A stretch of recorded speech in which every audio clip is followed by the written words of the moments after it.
What's going on? It's Liam. I just do stuff and then talk about it on my YouTube so that hopefully it helps people save some time and learn from my experiences.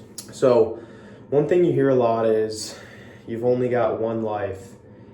Live your life to the fullest. We're all gonna die, whatever. And you hear a lot of things that you don't actually conceptualize and you don't actually believe. Maybe on some surface level, you believe that it's true. You think, yeah, I do only have one life, but then you stop thinking about it and you go back to caring again. So the question is, how do you actually believe that to be able to reap the benefits of that belief? How do you understand deep down that you are gonna die? Well, first of all, you just think about it repeatedly. And it's not grim and dark. It's actually the only thing that gives life meaning is mortality. If we were around forever, none of this would matter at all. You'd have unlimited tries. We'd be wondering how to waste as much time as possible. But since we're gonna die, in 100 years, everyone you know, and yourself included, is gonna die. So the beauty of that is that nothing's gonna matter. And we're here for such a short time. I think about this often. It's just how little time we actually have when we're around. You've got to start doing the things that you really want to do. What do you really want to do? Because if you're leading your life through other people's expectations, you're going to lose a lot of time. A lot of times I feel like I think about, why does time fly by so fast? Why do I lose weeks and weeks and months and years? And why does time seem to speed up as long as I'm alive? Well, a lot of times it's because we're not present at all. We're not actually here in the now whatsoever. And that sounds somewhat like Buddhist spiritual jargon, but it's not. I did a dopamine detox last summer with my buddy before one of these sales pushes. And basically we put our phones in a box, and the night before we were game planning, we were like, okay, we're gonna leave our phones in our rooms. We're gonna meet each other at the gym at 5:30 a.m. And the whole day, we're gonna have no music, and we're only going to have basically each other. It was kind of like old times sake, where we had to just meet up and plan things beforehand.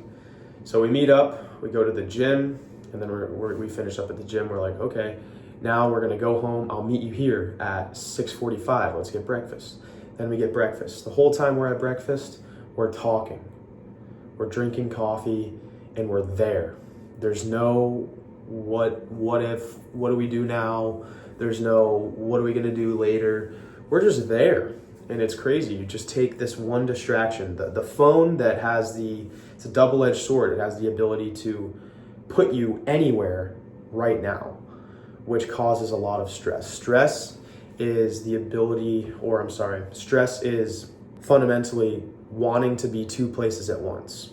So the phone allows you to be half somewhere else, which is detrimental to your peace and your happiness. We're in the restaurant, and then we plan another thing. We're like, okay, I'll meet you at your house, and we'll ride bikes, go to the beach, whatever. But the point is, that day felt like the longest day of my life in the best way possible. And even now, I can still remember almost every single moment. So it felt like 3 days packed into one.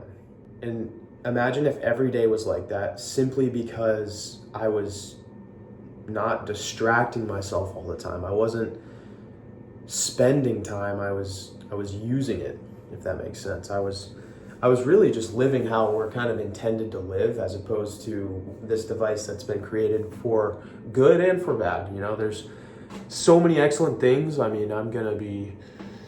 This thing's gonna make me tons of money, so I can't renounce it completely. I'm always gonna have a phone, but having the ability to use it and not let it consume you is huge. But the point is, we are all going to die. Embrace mortality. It's not don't do anything because we're all going to die, nothing matters. No, it's do everything with a sense of peace that brings you happiness throughout your entire life, which is actually going to lead you to do more better than as opposed to just thinking you're here infinitely. You have this misconception because you want to avoid the idea, because we're hardwired to not want to die, so we don't want to think about it. But that actually leads us to believe that we're immortal. We don't go throughout our day thinking I'm gonna die. And you don't have to, but you need to have the deep down belief and sometimes revisit the fact that I'm going to not be here one day. Nobody does that. You've got to do it, and you can't just listen to, oh, you only live once. I'm gonna go out on Friday night and just get fucked up. No, that's not it. No, it's I only live once. I want to be completely here now. The funny thing about drinking is that people who drink crave, but that craving itself takes them out of the present moment. It's completely paradoxical, and a lot of people are misled into thinking that is presence and that's what life is. But you're exposing yourself to this state of being that cannot be achieved otherwise, or it can. I'm sorry, it really can. I mean, if you're that day that I was no phone, bro, that was happiness, and it's long lasting happiness. I made this shit up the other day. I said, immediate pleasure guarantees delayed suffering. You can quote me on that. That's Liam Waldron right there. So I was spitting. I've thought up that quote for a while. At first I said, immediate pleasure guarantees delayed misery, but misery is a little bit too harsh. If you drink, you might not be miserable the next day, but there will be some suffering on the other side of your immediate pleasure every time. If you have sex with a bunch of random girls, you're probably going to feel this sense of disgust and guilt inside. But beforehand, it's going to feel great, and then after, it feels horrible. So there's a trade-off there that you need to conceptualize. Most of this video is highlighting the fact that you can hear things, but one, if you're not open to believing it, and two, you don't repeat it in your head, in writing, read about it, you're not going to believe it.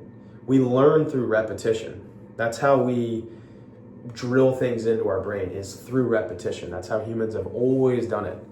So if you hear something once and you think, oh, that's cool, okay, you're inspired for about 3 to 4 minutes, but that's not a part of your psyche, it's not a part of your subconscious, and it's not going to help you in moments where you actually need it. You need to drill it in through repetition. And that doesn't mean, oh, just repeat it in my head all day long like a psycho. No, not at all. Just look at it and think about it from time to time if it's something you really want to believe. If you really want to believe that I only have one life and you want that to start changing your behavior, then think about it. Think about it at night before you go to bed. Think about it in the morning when you wake up. It'll lead you to start treasuring even the small things, even just treasuring looking out your window, treasuring moments with people that you care about, treasuring the moments that you would otherwise think are boring. You're going to start to realize, man, this really is the point, We're not here for very long. I've thought about this a lot, and I've tried to. The Buddhists have a practice where you literally die. Not literally, but you get into deep meditation and try to walk yourself through your own death. And it's to get comfortable with the notion that you're going to die, the reality that you're going to die, because you are going to die. Only once you embrace that will you start to lead the life that you're meant to. So start thinking about it. Embrace mortality. If you want to get your routine back on track and start taking a hold of your life and become a little bit happier, I've got a free month of lifestyle coaching in the description, so check it out. Other than that, peace out.